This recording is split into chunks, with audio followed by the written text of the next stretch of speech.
negara maju itu selalu melihat negara berkembang itu seperti di bawah aja. Lah kalau kami tidak mempunyai nilai tambah ini, kapan kami nikmatin? Kapan rakyat kami, rakyat Indonesia di pedesaan itu, di Indonesia Timur, akan ada seperti sekarang ini setelah 7 tahun, 8 tahun ini?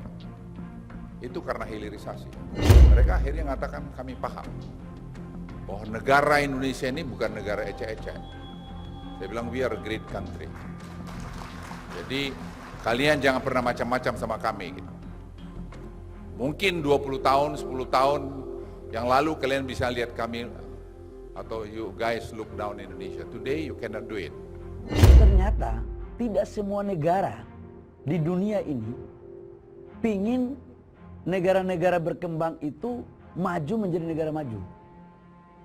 Dan tahu nggak, kebijakan Bapak Jokowi tentang hilirisasi, penciptaan nilai tambah, kolaborasi dengan UMKM, ternyata itu belum menjadi satu konsensus utuh bagi negara G20. Apa yang terjadi teman-teman? Ketika kita mendorong terjadinya hilirisasi, sebagian negara maju nggak menginginkan terjadinya hilirisasi. Tapi kita fight. Saya katakan bahwa ini perintah presiden, tidak ada cara lain selain Indonesia untuk dari negara berkembang menuju negara maju harus hilirisasi untuk menciptakan nilai tambah. Perdebatan berbulan-bulan, alhamdulillah sudah lolos. Jadi sekarang nggak boleh lagi ada negara lain untuk menghambat kita tentang hilirisasi.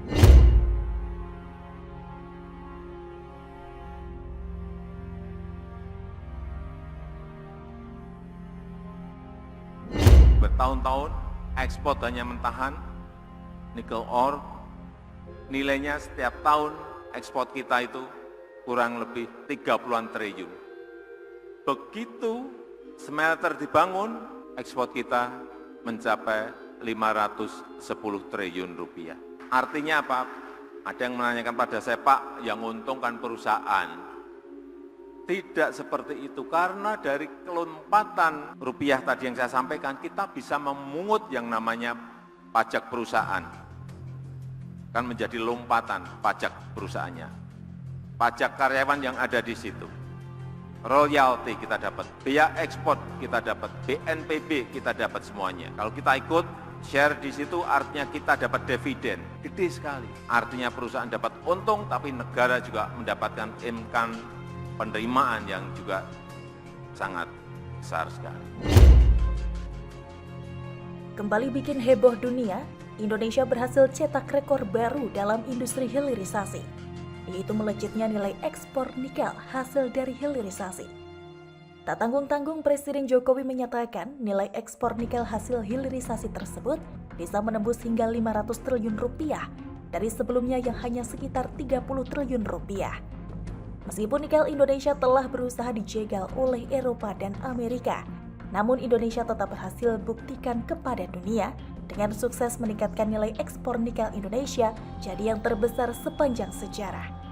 Dengan nilai ekspor yang melonjak tinggi itu, Jokowi menekankan bukan hanya perusahaan smelter saja yang mendapat keuntungan, tapi Indonesia juga.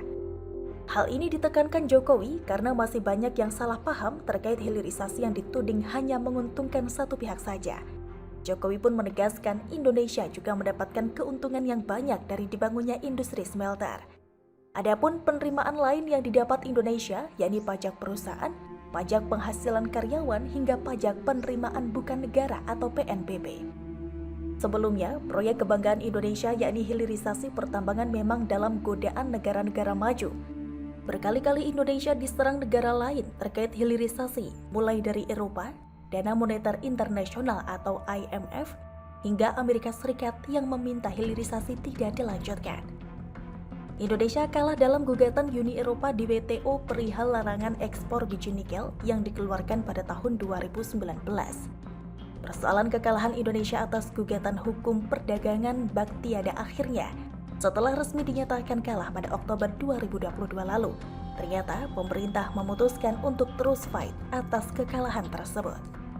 Gugatan berawal dari sikap pemerintah yang menyetop ekspor bahan mentah mineral, yakni biji nikel, untuk mengembangkan produk mentah tersebut di dalam negeri untuk menciptakan nilai tambah yang berkali-kali lipat. IMF dalam laporan terbarunya, Indonesia 2023 Article for Consultation, Juni 2023 meminta Indonesia menghapus kebijakan pembatasan ekspor nikel secara bertahap karena dinilai akan merugikan Indonesia. Sementara Amerika Serikat sengaja mengucilkan produk nikel Indonesia. Dikucilkan dalam arti tidak masuk dalam rencana pembuatan Undang-Undang Pengurangan Inflasi atau Inflation Reduction Act atau IRA Amerika Serikat. Produk nikel RI yang sudah dihilirisasi masih dinilai kurang hijau. Di masa-masa berakhirnya jabatan sebagai Presiden Republik Indonesia, Presiden Jokowi selalu menegaskan komitmennya untuk mengakhiri ekspor bahan mentah. Oleh karena itu, Jokowi meminta seluruh pihak untuk berani mempertahankan program hilirisasi yang telah dimulai. Hingga kini pemerintah terus menggaungkan program hilirisasi untuk memberikan nilai tambah terhadap penghasilan negara. Selain itu, sebelum adanya hilirisasi, kesempatan kerja dan pembukaan lapangan kerja adanya di negara lain setelah hilirisasi lapangan kerja terbuka di dalam negeri. Sehingga kedepannya, ketika ekspor bahan mentah dan sejumlah komoditas lainnya turut dihentikan, maka dapat mendorong lagi terbukanya lapangan kerja dalam negeri. Kementerian Investasi mencatat sejak diberlakukan kebijakan hilirisasi, pertumbuhan penciptaan tenaga kerja rata-rata pada sektor hilirisasi setiap tahun mencapai angka 26,9% dalam 4 tahun terakhir. Begitu juga dari sisi pendapatan negara, ikut mencapai target di 2 tahun terakhir. Pada tahun 2021, pendapatan negara mencapai 2.003,1 triliun rupiah atau 114,9% dari target. Dan di tahun 2022, mencapai 2.626,4 triliun rupiah atau 115,9% dari target.